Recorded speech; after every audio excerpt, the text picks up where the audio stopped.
Guys, make sure to check out this video right here on the top to find out how you can win a PS4 Pro, and I'm also giving out a $20 gift card for every 50 new subscribers. Now let's talk about this video. I know that most people think that Vietnam is going to be the likely setting for the Call of Duty title in 2017.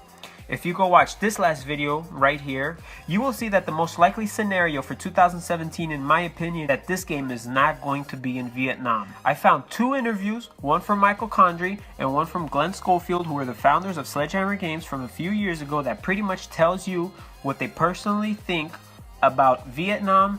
Now, in this interview Glen Schofield did with Game Informer, where he was talking about the Call of Duty game that Sledgehammer was working on prior to getting asked by Activision to scrap it and start working on Modern Warfare 3, since there was a mass exodus from employees at Infinity Ward during the production. That game was internally called Fog of War, which was a Vietnam-themed third-person game. Here is an excerpt from that interview. According to Condrey and Schofield, something else contributed in their decision to shelve the Vietnam title.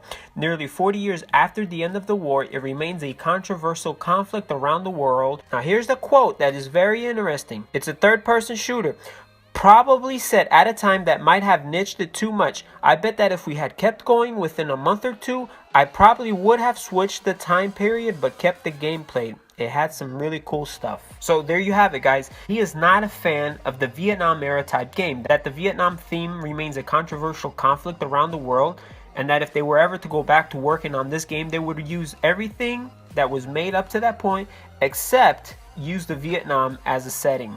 I mean, that right there kind of tells you everything about how they feel about Vietnam. I mean, this is one of the co-founders, one of the heads of the studio. Now let's talk about the other head of the studio, Michael Condrey. Now, right before AW was released, he did an interview where he gave some answers that really stand out and shows us how he feels about a new and different ideas for Call of Duty. And now some of these things are going to blow your mind, and basically kind of gives us exactly the answer to what Call of Duty 2017 is going to be. And it was done 2 years ago. Here's the first question. Would you ever push for something that you think fans will hate at first, but which you believe they'll learn to love eventually? And his answer basically was telling you that when they came up with the idea for Advanced Warfare, not too many people were really in favor of. He says here that, you know, sometimes we felt like something had the potential and maybe it was just an idea that you had to bring people along. He goes on to say, when we brought a boost jump into Call of Duty for the first time, it challenged a lot of people. Internally at Sledgehammer, with some people that have been playing Call of Duty for years, internal at Activision, focus testers, you persevere and you push. You have this vision of something that you think is going to get to where it's going to be pretty special.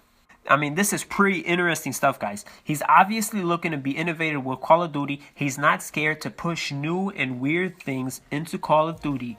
So it makes me think that this crazy idea that I have in my head about time travel is not out of the question. This is what basically sold me on the idea that the next Call of Duty is going to go back into time. Now, how far back, you wonder? Now, here's the question. But what about going backwards in time? The Korean War and Vietnam, I guess, would work. But what about the First World War? That's difficult in terms of both mechanics and the difficult morality of the conflict. Then what about going further back? Is Call of Duty all warfare throughout the ages? Are those the sort of things that get discussed? Or are they ignored instantly? Here's his answer, guys. Here's Michael Condrey's answer. He basically said that there is no limitations to how far back Call of Duty can go. Let's look at a part of another answer that he gave. I think that there's enough creative liberties within the Call of Duty franchise to not put any absolutes on it. If it's fun, if the fans love it, if the production values are high, if it's a robust offering, at the rate that this industry is changing, at the rate that the fan appetite for different experiences evolving, I don't know what would be out of bounds. In my opinion, and I'm just one of many developers on the franchise, there are things that would be more probable than others. I think the World War II to the near future eras are fascinating and relevant. I'd be hard pressed to see a Call of Duty Civil War, but who knows? The one thing that's always resonated with me in Call of Duty is I've always really enjoyed the World War II series. He went on to talk about how World War II setting in the next-gen console game would be amazing. He's saying that Activision gives the studios plenty of creative liberties, that you can't even rule out a Call of Duty Civil War. The probability is low, but you cannot rule it out. So I think it's safe to say that of all the three studios, Infinity Ward, Treyarch, or even Sledgehammer, that Sledgehammer would be the one to bring a completely out of the ordinary idea to Call of Duty. I know COD has to revert back to the boots on the ground, but at the same time, they can't just go back to doing the same exact things that have been done from COD 4 all the way up to Ghosts. The franchise has to reinvent itself every few years so it doesn't get stale.